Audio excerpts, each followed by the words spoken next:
Steam rises like a ghost from the cauldron, thick and white, carrying with it the stench of scalding flesh. The water roils frothing as though the very earth has chosen to boil alive the man chained above it.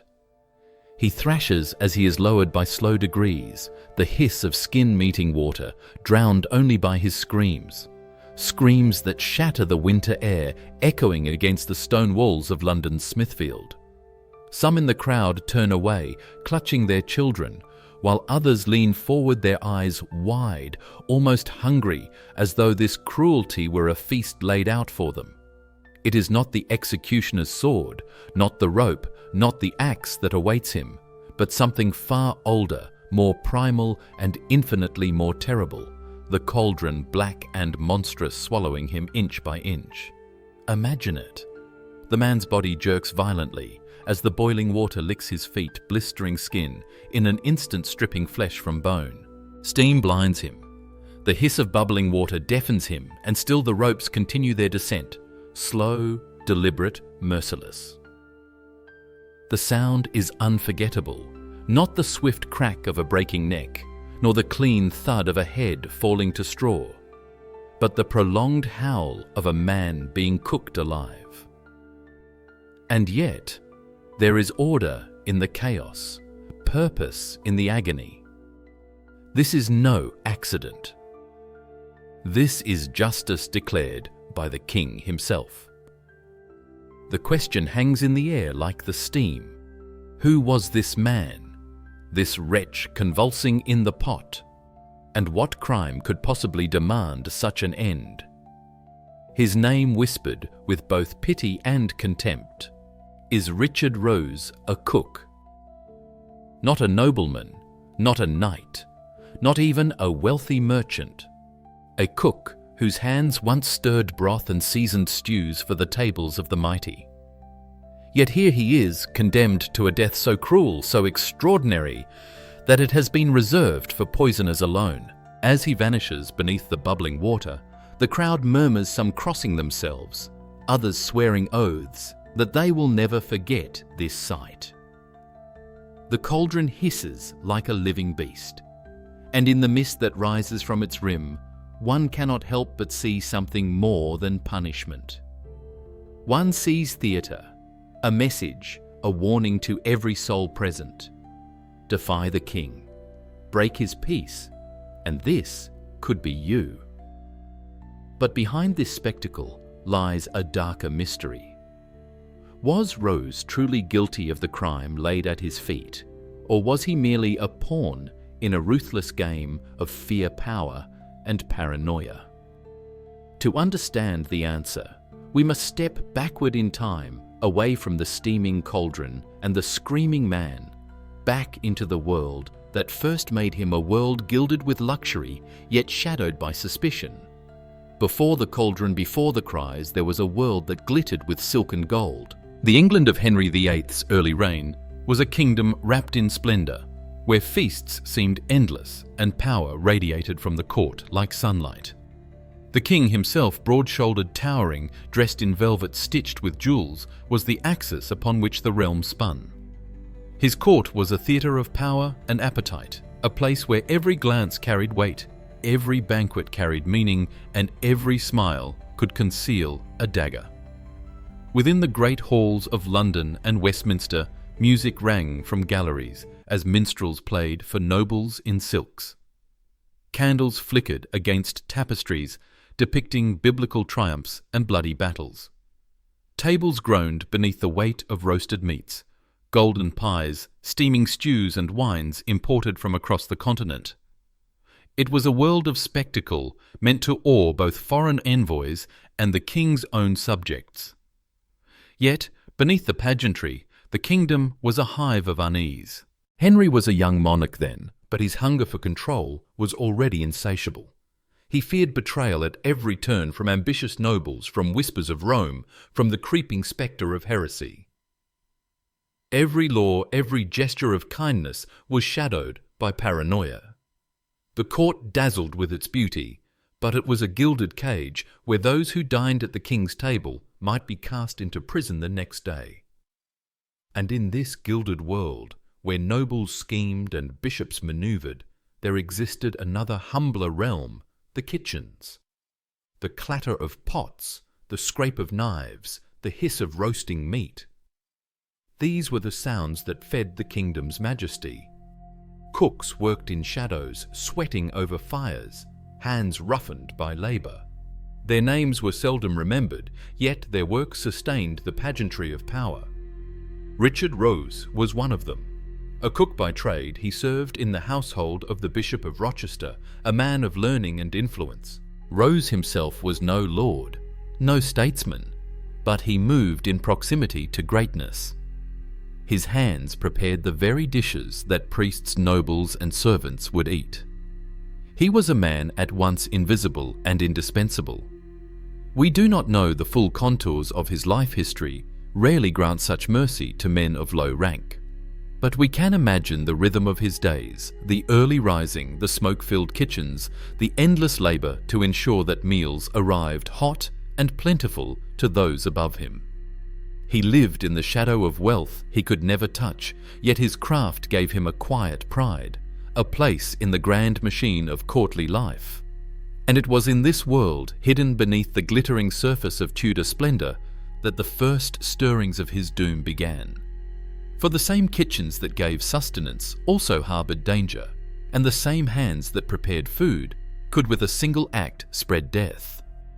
The beginning of the end came not with thunder, but with a bowl of humble food. In the Bishop of Rochester's household, as servants gathered for a simple meal, suspicion took root in something as ordinary as porridge. What should have been nourishment became poison. Accounts differ, as they so often do, in the haze of Tudor intrigue. Some said it was a pot of gruel, others a bowl of soup, but the story that endures is that men who ate from the bishop's kitchen fell violently ill, writhing in pain, their bodies rebelling against the meal. Some lived, others did not. It was a small catastrophe in the scale of the kingdom, a handful of servants collapsing, but in that moment the air shifted. In Tudor England, poison was no ordinary crime. It was seen not simply as murder, but as something unnatural, unmanly, and insidious, a weapon that crept where swords could not reach. To poison was to betray trust, to turn the very act of eating, of sharing bread, into a gamble with death. It was a sin against nature itself. Whispers spread quickly, as whispers always do, in a world ruled by fear. Who had done it? Who had tainted the bishop's table? Fingers pointed downward, not upward. Nobles, priests. The bishop himself. They were too lofty to suspect, too shielded by status. But the cook, the man who stirred the pot, who added the final pinch of salt, he was the natural suspect, the easiest scapegoat. And so Richard Roose's name slipped into the gossip, first in murmurs, then in accusations. Whether he was guilty or not is a question history never fully answers. Some said he acted in malice. Others that he had merely played a cruel joke, slipping in a substance meant to sicken, not kill. A few suggested he was framed, caught in a game beyond his understanding, punished to make an example when fear of poison threatened to spread beyond the bishop's household. But the timing was fatal. Henry VIII's England was on edge. The king had grown increasingly obsessed with loyalty and betrayal. Plots, real and imagined, seemed to coil around him. Poison was not merely a crime against one man, it was an attack on the very fabric of order. If a bishop's servants could fall at a meal, what safety could there be for the king himself? This was the seed of doom, a single incident magnified by fear, twisted into a symbol of danger. For Richard Roose, whether by his own hand or another's, the path forward narrowed into shadow. The kitchens that once gave him work and purpose now became his undoing. Each whisper, each suspicious glance, was another brick in the wall closing around him. He had not yet been arrested, not yet dragged before judges and crowds, but the wheel of fate had begun to turn. The arrest came swiftly, like a trapdoor opening beneath a man who never knew he was standing on it. One day, Richard Roose was in the kitchen, sleeves rolled, knife in hand, tending to the ordinary labours of his station. The next, he was dragged into custody, accused not merely of negligence or mischief, but of something darker, deliberate murder by poison. The charge was thunderous. Poison was the coward's weapon, despised in every law of Christendom, feared more than blades and fire. It struck unseen, defiled the trust between master and servant, and spread dread beyond the crime itself. And Henry VIII, always sensitive to threats, seized upon this case with furious energy. To him, this was no small offence. If poison could strike in the bishop's household, it could strike anywhere, even at the royal table. But there was a problem. English law had no punishment deemed cruel enough, no penalty fierce enough to match the imagined horror of poison. Hanging was too common, too merciful. Beheading was the fate of nobles, not cooks. Burning was for heretics. None of these sufficed. Henry wanted something new, something that would terrify every servant, every cook, every subject in the realm into trembling obedience. And so, the king acted with breathtaking swiftness. He ordered Parliament to pass a new law, not a general statute, not a carefully debated measure, but a law crafted like a dagger for a single man. In March of 1531, the act of poisoning was declared, decreeing that those convicted of murder by poison should be boiled alive. Not hanged, not burned, but boiled. This was unprecedented. It was not a return to some ancient Anglo-Saxon cruelty. It was a new invention, a horror custom built for this moment. In effect, Richard Roose's fate was sealed before his trial even began. He was to become the first man, the inaugural victim of this terrifying law. Imagine the panic that followed. Servants whispered to one another in kitchens across the city.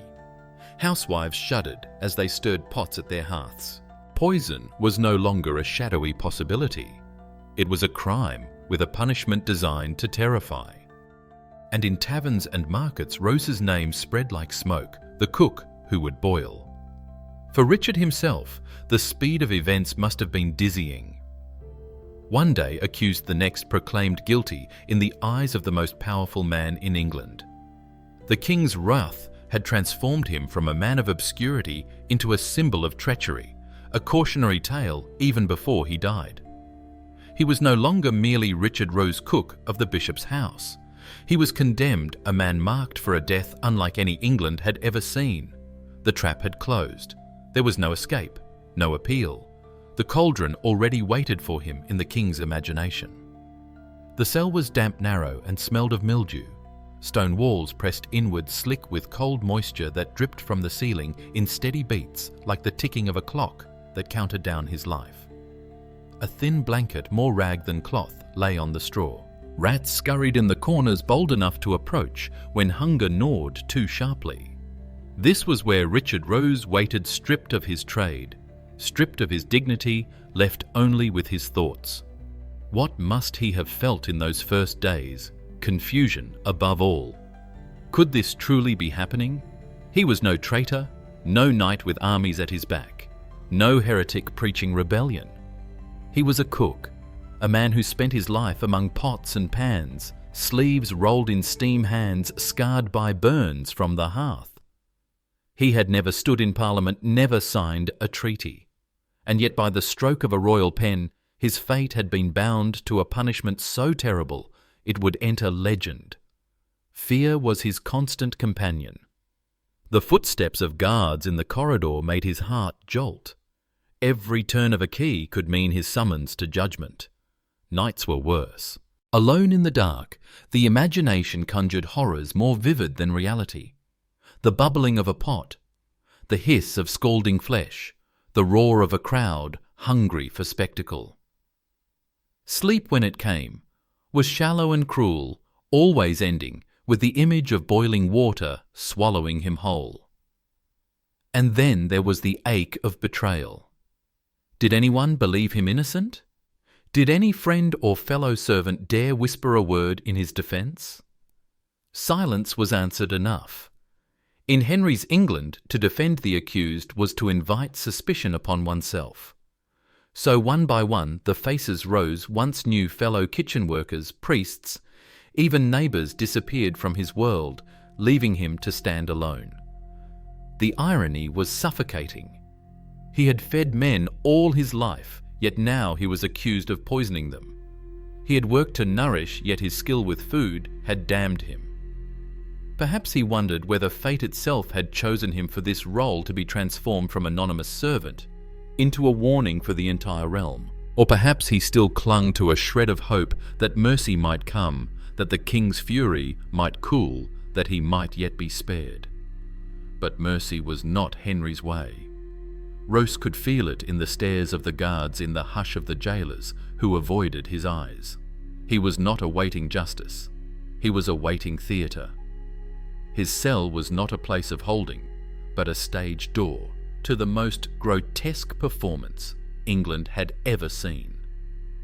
And as each day passed in that cold, airless chamber, the silence pressed harder against his chest, until it was difficult to know whether it was fear that choked him or despair. The trial was less a search for truth than a performance staged for the sake of power. Richard Roose was brought forth, shackled, his clothes still marked by the grime of the cell, into a chamber where the air itself seemed charged with judgment. The room was filled not with friends or advocates, but with officials, clerks, and men whose faces were masks of cold authority. They were not there to weigh guilt and innocence. They were there to deliver what the king demanded. The charges were read aloud, heavy words that clanged like iron. He had poisoned food in the Bishop of Rochester's household. He had caused death. He had broken the peace of the realm. There was no room for ambiguity, no acknowledgement that the details were muddied, that some had merely fallen ill while others survived, that his intent was unclear. In the court's telling, he was not a cook caught in suspicion. He was a deliberate assassin, a corrupter of the most sacred bond the meal shared in trust. When Roose tried to speak, his words fell into silence. There was no lawyer to defend him, no patron to stand by his side. The law of Henry's England was swift and merciless when the king's will was involved. Witnesses, if any were summoned, spoke with the certainty of those who knew what the crown desired to hear. Even if their testimony was contradictory, even if their eyes darted nervously, the weight of their words crushed him. And then came the cruelest twist, the sentence itself. Normally the verdict would be hanging swift and grim. But here Parliament had already spoken. A new law had been written, and Richard Roose was its first victim. The judge's voice echoed through the chamber as he pronounced it. Roose was to be boiled alive until death, his body submerged in a cauldron of scalding water, as a warning to all who might even dream of poison. The words must have rung in Roose's ears like the tolling of a funeral bell. Boiled alive, not a phrase spoken in metaphor, not a flourish of speech, but a legal reality, inscribed in ink, backed by the king's fury. In that moment, whatever faint hope he had clung to must have cracked and fallen away. He was not being judged as a man. He was being used as an example, a piece of theatre designed to instill terror in every kitchen, every tavern, every noble household. The hypocrisy was staggering. Henry's court, where rumours of poison had long haunted whispered conversations, was filled with nobles who themselves plotted in shadows. Yet none of them faced such a fate. It was the cook, the low-born servant, who bore the punishment. Justice here was nothing more than a mask. Behind it lurked power, vengeance, and fear. When the trial ended, Richard Roose was led back to his cell, but now he no longer awaited judgment. Judgment had been rendered. What he awaited was the cauldron. The night before his execution, the world must have felt unbearably still. In his cell, Richard Roose lay on the thin layer of straw, his wrists chafed by iron, his thoughts a storm he could not silence. Time itself seemed crueler than the sentence hours, stretching long each heartbeat, a reminder that dawn would not bring freedom, but fire and water. Did he sleep? It is difficult to imagine. Perhaps he dozed in fragments, only to wake with a start, heart hammering, as if already plunged into the boiling pot. Perhaps he sat upright through the long hours, listening to the faint scurry of rats and the echo of guards' boots, counting each sound as though it might delay the inevitable. There are no records of his final words that night, no testimony of priests or fellow prisoners. History leaves us with silence, and so we must picture a man alone with nothing but memory. What memories came to him? Did he think of childhood meals of the hearth where he first learned the craft of cooking? Did he recall laughter shared with other servants, the smell of roasting meat, the satisfaction of filling bowls with food? Or did his mind dwell only on the betrayal, the sudden turn from obscurity to infamy, from cook to condemned criminal? At some point, a jailer may have brought him bread and water. It is grim to consider a final meal for a man accused of poisoning food. Did he eat it all, or did he push it aside, his stomach clenched too tightly with dread? The irony would not have been lost on him. The cook who once served others their meals now faced death for the very crime of corrupting them.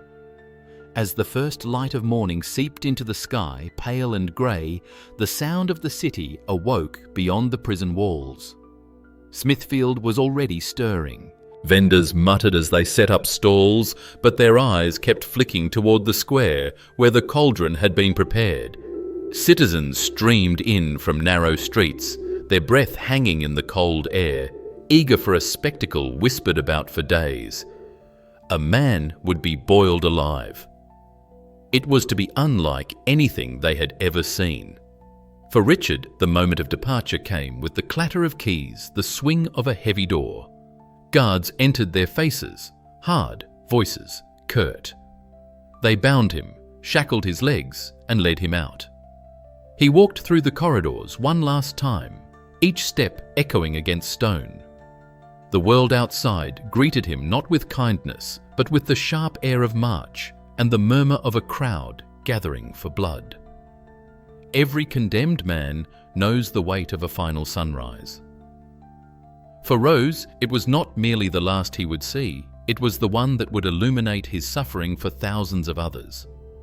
His life, his fear, his agony had become a performance, and as he was led towards Smithfield, the rising sun cast long shadows before him, as if even the light itself recoiled from what was about to unfold. Smithfield had seen death before. It had seen thieves hanged, rebels quartered, heretics burned. But on that March day in 1531, the square became host to something altogether different, a theatre of cruelty so vivid it would be remembered for centuries. The cauldron stood at the centre, enormous blackened iron set over a roaring fire. Beneath it, logs crackled smoke, curling into the sky. The water inside seethed and hissed, sending up great plumes of steam that drifted across the square like fog. The crowd pressed in on every side, merchants, apprentices, mothers clutching children. Even nobles, whose curiosity overcame their dignity. They had come to witness the first boiling under the new law, to see with their own eyes what justice, Henry VIII's justice, truly looked like.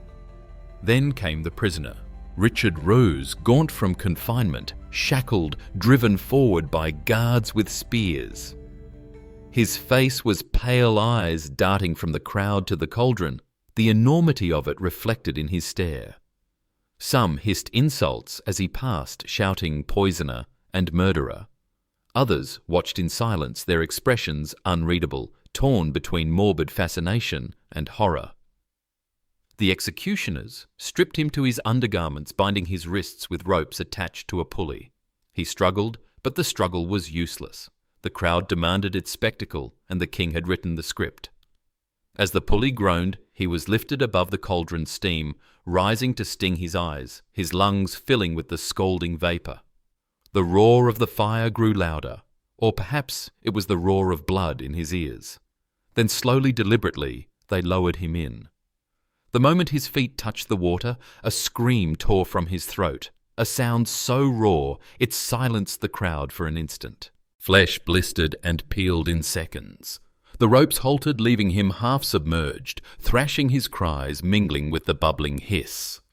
Steam rose around him like a shroud, veiling his agony, yet amplifying it, every gasp, every shriek, piercing the air. Again the pulley creaked, lowering him further, inch by inch, as though prolonging the torment was part of the ritual. His skin reddened, sloughed, his voice broke into hoarse sobs. Some in the crowd covered their faces, unable to bear it. Others leaned forward, eyes wide, transfixed by the horror.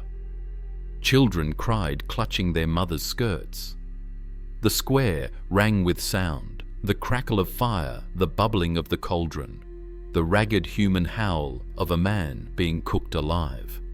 There was no swift stroke of mercy, no moment of reprieve. This was not an execution designed to end quickly, but to display suffering. Minute by minute, the crowd bore witness as life was stripped from him in layers of pain. Until at last, after long drawn-out torment, his cries faded, his body sagged against the ropes, and the cauldron swallowed the last sound of his voice. Smithfield had been fed its spectacle, and Richard Roose the cook was no more. When the last cry broke, when the thrashing stopped and the ropes held only a limp, sodden form, a strange hush fell over Smithfield. It was not triumph, not relief, but a heavy silence that settled over thousands of onlookers as steam continued to billow from the cauldron. For so long they had been bound together by the spectacle, their voices rising, their gasps, shared their senses, assaulted by the smell of scalded flesh. But now, as the man was gone, the unity fractured into something uneasy. The body was drawn from the water skin, bloated and peeling hair plastered to his skull. The human shape almost lost beneath the grotesque wounds of boiling. Those close enough to see turned away. A few fainted. Mothers pressed their children's faces against their skirts to shield them from the sight. Though it was too late, the screams had already branded themselves in memory. Some in the crowd muttered prayers, crossing themselves, whispering the names of saints. Others shuffled their feet, restless, unsure whether to cheer or to recoil. A few hardened souls did applaud, though their voices rang thin and hollow against the greater stillness. The silence of the many drowned the cries of the few. The officials stood grim and unyielding. They had not flinched during the boiling. They would not flinch now. To them the deed was done, justice served, an example set. Yet even they exchanged glances quick and wordless, as though some part of them recognized the enormity of what had just unfolded. They had not merely ended a life, they had staged a horror that blurred the line between punishment and cruelty. And what of the King Henry VIII was not present at Smithfield that day? He had no need to be. His will was enacted in every scream, his authority written in steam, rising above the city. The absence of his figure was itself a presence, invisible but undeniable, like the shadow of a hawk circling unseen overhead. He would hear of the crowd's reaction, of the obedience enforced by terror. That was enough. When the body was finally removed, wrapped crudely, carried away like refuse, the fire beneath the cauldron was left to burn down into embers. Smoke drifted through the square, mingling with the lingering steam, a ghostly pall that clung to hair and clothes long after the people had departed. Those who had gathered scattered back into London's narrow streets, carrying with them the echo of what they had witnessed. Smithfield returned to its ordinary clamour soon enough, carts creaking, animals, bleating merchants, calling out their wares. But beneath the bustle, something remained. The silence of the moment after death hung in memory, heavy and cold. A reminder that the square itself had become a stage for cruelty beyond measure, and those who had stood there would never look upon a simple pot of boiling water in quite the same way again. Richard Roose was gone, consumed by fire and water, but the echo of his death lingered far longer than the steam that drifted over Smithfield. His execution marked a turning point, not because of his life, for he was a cook, an ordinary man whose story might otherwise have been forgotten, but because of the cruelty that ended it. To boil a man alive was so shocking, so grotesque, that it seared itself into England's memory. The law that condemned him was itself a curiosity of history. Henry VIII had ordered Parliament to create it a law made not from centuries of precedent, but from sudden anger written to punish a single case. It decreed that poisoners should be boiled, their bodies reduced in public, as both warning and terror. Yet this law, like so many born of rage, did not last. It was repealed after Henry's reign, as though later generations wished to wash away the stain of such barbarity. Boiling, it seemed, was too cruel even for the bloody age of the Tudors. And yet crueler still is the uncertainty that clings to Roose's name. Was he truly guilty? Did he deliberately lace the porridge with poison, driven by malice or mischief? Or was he a scapegoat, a convenient servant to bear the weight of fear that reached all the way to the king's table? The records do not tell us. History, as it so often does, silences the powerless while preserving the voices of kings. What is certain is that Henry VIII turned one man's trial into theatre. The boiling of Richard Roose was not only punishment, it was performance. It was meant to be seen, to be remembered, to shape the fears of a kingdom. And it succeeded. For centuries afterward, his name surfaced whenever cruelty was discussed. His agony retold as proof of how far power will go when gripped by fear. There is irony in abundance. A cook, a man who fed others, condemned for corrupting food. A bishop's servant destroyed in the name of protecting the realm, even as nobles and rulers themselves plotted and poisoned in the shadows of history. The law crafted for his body outlived him only briefly, then vanished, leaving behind only the memory of its terrible enforcement. So what then remains? The image of a man lowered into boiling water, his screams echoing across London while the crowd looked on in horror and fascination. A moment when justice and cruelty became indistinguishable. A moment when fear dictated law, and law became an instrument of spectacle. And as we look back across the centuries at the steam rising from that cauldron, the question that lingers is this: was Richard Roose a murderer, punished justly, or was he the victim of a king's wrath, sacrificed so that others might live in fear? Perhaps we will never know. But his end forces us to confront a truth we cannot escape: that when power trembles, it is often the powerless who are thrown into the fire,